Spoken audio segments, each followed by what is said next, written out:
Well, hello, traders and investors. My name is Roger Scott. Today is June 10th, and let's get into it right now. So, starting with the global economy, and I always start with the global economy and I work down from there. It's a top-down approach to market analysis. And today, because it's Wednesday, I'm going to show you how I find the best stock, the best option, the strike price, the expiration date, the whole 9 yards. But first, let's start with the global analysis and go from there. And again, the key here is not the stock that I find. The key here is how I go through the analysis, and I want you to be able to follow me and mimic what I do. But let's start with global events, and I highlighted the main parts for you so I don't have to read all of this and spend hours doing this. So world shares turned lower on Wednesday after a downbeat forecast for the global economy as we await the FOMC data. Now, we're not expecting anything major from the Fed. I would be surprised if the Fed took action. I am more or less waiting to see what they say about the future. That's the biggest factor. And I think they're going to be fairly positive based on what we're seeing with the stock market right now. Markets in Europe, Wall Street futures shed gains, were largely down for the day after the Organization for Economic Cooperation and Development said the world economy forecast is shrinking 6% this year in the best case scenario. And honestly, I'm thinking it's going to be closer to about 8%, in my opinion. The estimate, which is based on analysis of the latest global economic data, suggests an even sharper decline of 7.6% if there is a second wave of the COVID contagion this year. And I think we're going to see some bumps in the road. I think insurance companies are going to be giving us a lot of hell this year. I think we're going to see the second wave, the second shoe drop is going to be a fallout from everything we've seen in the past few months, a fallout from February, March, and April. Investors will next look to the Fed, which is coming out with FOMC data. It's not expected to make policy changes. Future analysis of growth. That's what we want to hear. Fed Chair Powell is expected to say in the news conference, U.S. economy remains in need of extraordinary help despite recent glimmers of possible recovery. I'm not buying this recovery, including government reports showing that employers added jobs rather than slashing jobs. That was a major report. Skeptics have been saying for weeks that the rally may be unsustainable given the uncertainties. That's me. I'm the skeptic. Apart from the unabated numbers of infections in the U.S., experts worry surging numbers of coronavirus cases in developing regions. I hear South America right now, Brazil and so forth, I hear they're not doing well and they're not reporting everything. So it wouldn't surprise me with the borders being reopened that we would have a second wave of this, especially in light of the fact that we don't have a vaccine yet. We don't have full systematized testing. We're still not as far out of this as we expected. So let's look at the top sectors. Now, what I'm going to do is I'm going to look at the top sectors. Now, if we look over the average, which takes into account 6 months, 3 months, and 1 month, we still have technology, consumer discretionary, but materials now, not healthcare following it. But what I'm seeing is fragmentation, as I mentioned to you before, and I'm going to show you why I think this so you understand my thinking process.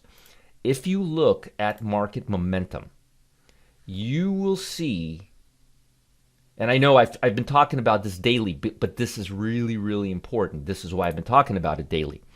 If you look at market momentum, you will see that 96% of stocks are trading above the 50-day moving average. If you look at that over time, you will see that number is extreme, and we've never, in the last 20 years, or as long as we've been keeping records, we've never gone that high. And before that, we never went that low. And once we did go that low, we stayed there for about a month. And now we've been staying there for a few weeks, and it looks like we're just beginning to turn. And that tells me that these sectors, we're going to see a rotation. As a matter of fact, if you look, this is the average. Notice technology, consumer discretionary, material, healthcare. But look at the last 30 days. Last 30 days, energy's rallying, financials rallying, industrials rallying, materials are rallying. You see, it's a very different period. And a lot of that has to do with the fact that technology just rallied really fast. The stay-at-home stocks have been rallying, and the coming out of this COVID-19 stocks have been kind of staying cool. Well, all of that is changing, especially over the last 3 weeks. We're seeing a big change. The S&P has been rallying. The NASDAQ has been kind of a little steady. We're definitely, without a question, seeing a minor change in sector rotation, which is, it's a healthy thing. We should see it, and it's going to continue. That means I'm expecting tech to cool off a little bit and consumer discretionary to cool off a little bit, and stocks in the S&P 500, blue chip stocks, industrial, material, energy, utilities, consumer staples, those stocks to start going a little higher.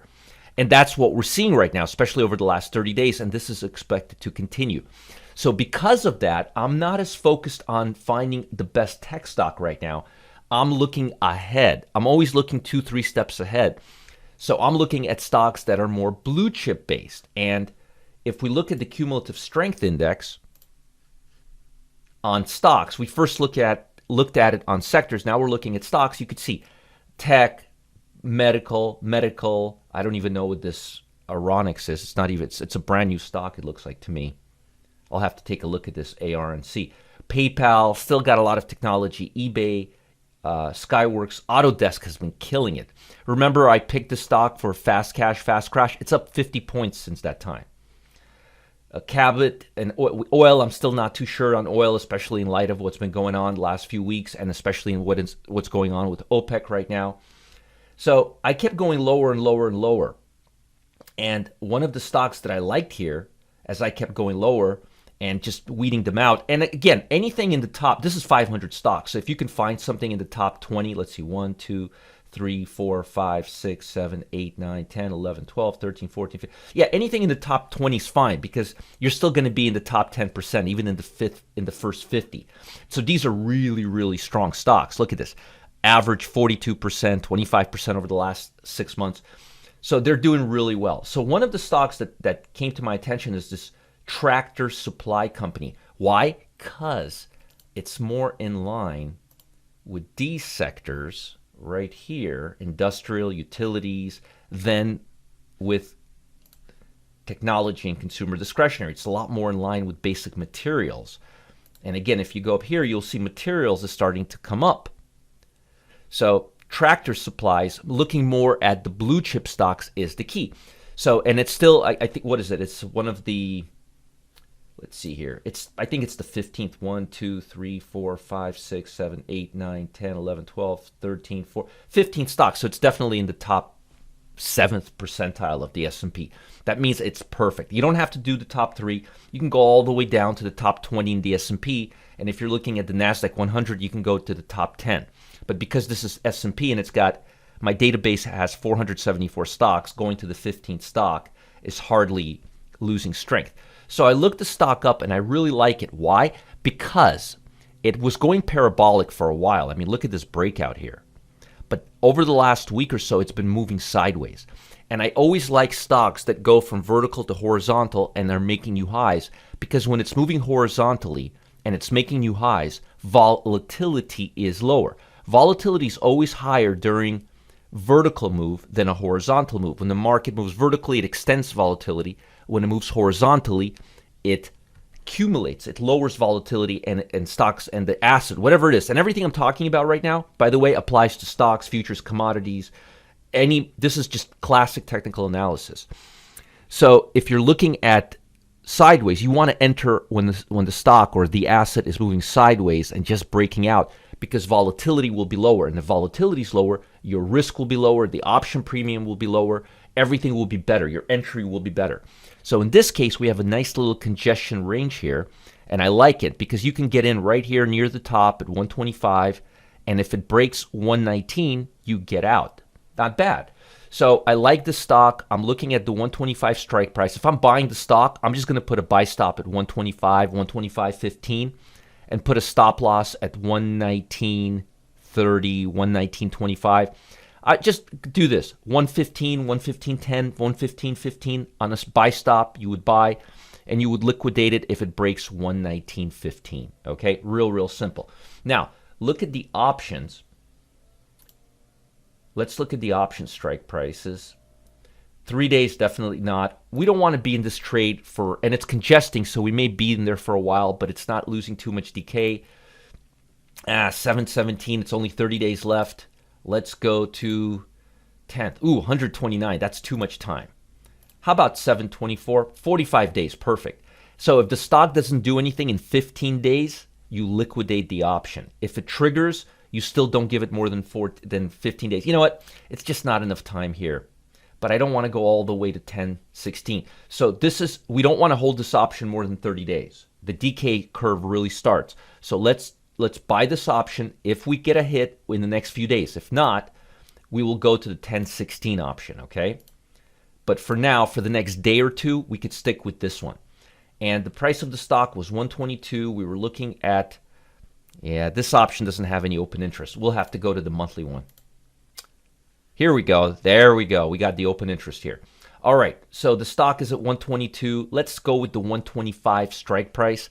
Yeah, it's got plenty of open interest. Volume is a little low today, but look at the spread. 840, 880, not a bad spread. You can go to the 130, but I would stick with the 125, and you're probably going to end up paying about $9 for it, between $8.50 and $9. But remember, I don't want you to buy this stock unless here, where am I? TSCO here, TSCO. It breaks above 125.15, and it's only at 122.44. So you're just watching it, and you're putting a stop there, okay?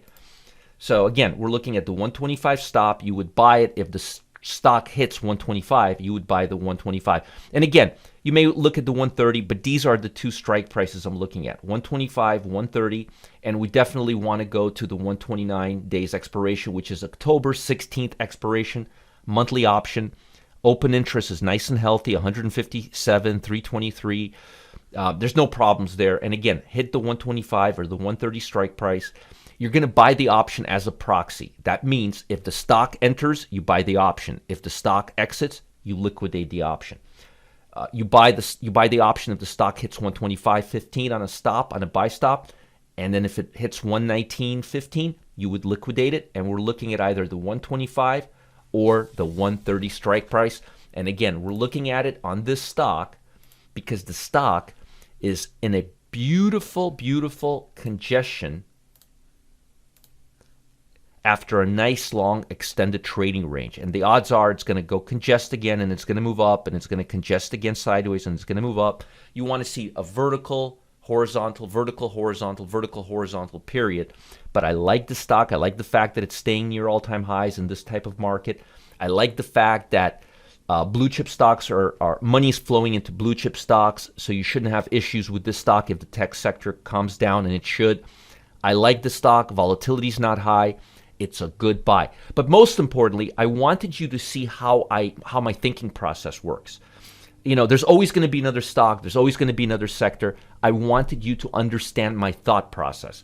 If you can understand the thought process, it'll get you very, very far instead of just looking at the, hey, where do I buy? Where do I sell? Understand how I came up with this, how I find it, so forth and so forth.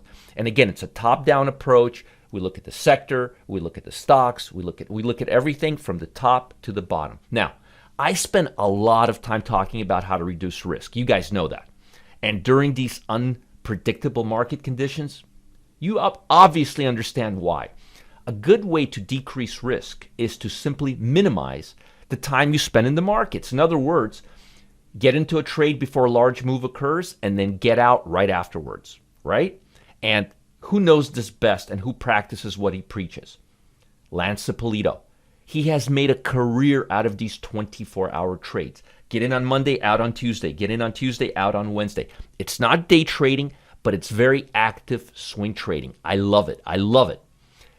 You see, he deciphers data from the options market and uses it to strike moments before a stock jumps or crashes. So you don't have to sit there with a stock that's not doing anything forever and ever waiting for the move to occur. You get in when it's time to strike, and you get out when it's time to get out. Real simple and clean. And Lance has been doing this for many, many years. He is an expert at it. There's no better way to trade. Learn from Lance. Click the link below or the button at the end of this video. Get all the details to start trading today. You don't want to miss this. Minimize the time you spend in the market. Get in on Monday, out on Tuesday. In on Tuesday, out on Wednesday. Folks, you don't want to miss it. Lance is one of the hottest upcoming traders. He is amazing. And folks, I probably listen and view 10 traders as a whole, and Lance is one of them. You don't want to miss out on this, especially with all of these factors that I've talked about in today's video. Sectors are changing. S&P's gaining strength. Technology's a little stagnant. There's a lot of Fed data on the table. Markets are vulnerable, and volatility is going to move again. You don't want to miss out. Listen to what Lance has to say. Click the link below or the button at the end of this video. Do it now. Talk soon. Have a great day, guys.